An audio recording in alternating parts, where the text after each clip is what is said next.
Video on করে দেখি যে ভিডিও হয়নি, কি একটা বিষয়। এখন হচ্ছে আমরা কোন পাড়া রোডে ব্রেক দিয়েছিলাম, কারণ আমাদের ব্যাগ হয়ে গেছিল ঢিলা, আবার ব্যাগটা ঠিক করে নিলাম। মেইন রোড এটা অনেক চাপ, চলে যাবো এখন আবার আমাদের ইনশাআল্লাহ। ফারহানা বিথির কথা মতো বাইক চালাতে চালাতে টিকটক ভিডিও করতে গিয়ে প্রাণ হারালো শাওন।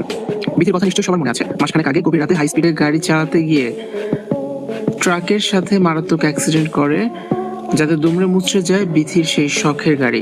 বিথির কপাল ফেটে যায়, একটুর জন্য প্রাণের রক্ষা পায় বিথি। এর আগে বিথির স্বামী রাদও একইভাবে মারাত্মক অ্যাক্সিডেন্ট করে।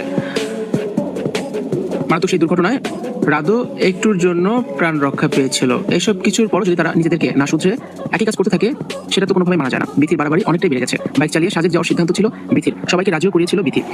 মানে 27 ঘন্টার দীর্ঘ পথ বাইক চালিয়ে যাওয়া মুখের কথা না, যে কোনো সময় দুর্ঘটনা ঘটতেই পারে। তবে এসবের থোড়াই কেয়ার করেছিল ফারহানা বিথি। তারই শখ হয়েছে আর সেটা পূরণ তো করতেই হবে। কিন্তু বাইক চালাতে চালাতে টিকটক ভিডিও করা, এটা কি কোনোভাবে মানা যায়? তাও আবার কখনো স্পিড বাড়িয়ে, কখনো স্পিড কমিয়ে, আবার কখনো রাস্তার মাঝখানে দাঁড়িয়ে সবাই টিকটক ভিডিও করেছে। সাজেক গিয়ে যেন হিমালয় পর্বত জয় করেছে ফারহানা বিথি। একটা মানুষের খামখেয়ালি আর অসচেতনতায় আজ একটা পরিবার নিঃস্ব হয়ে গেল। যে ছেলে চাকরি করে সংসারের হাল ধরবে, সেই ছেলে আজ সাদা কাপড়ে মোড়ানো। বাবা মায়ের কষ্টের দিন আর খুঁজল না। সন্তানহারা বেদনা বয়ে যেতে হবে বৃদ্ধ বাবা মাকে।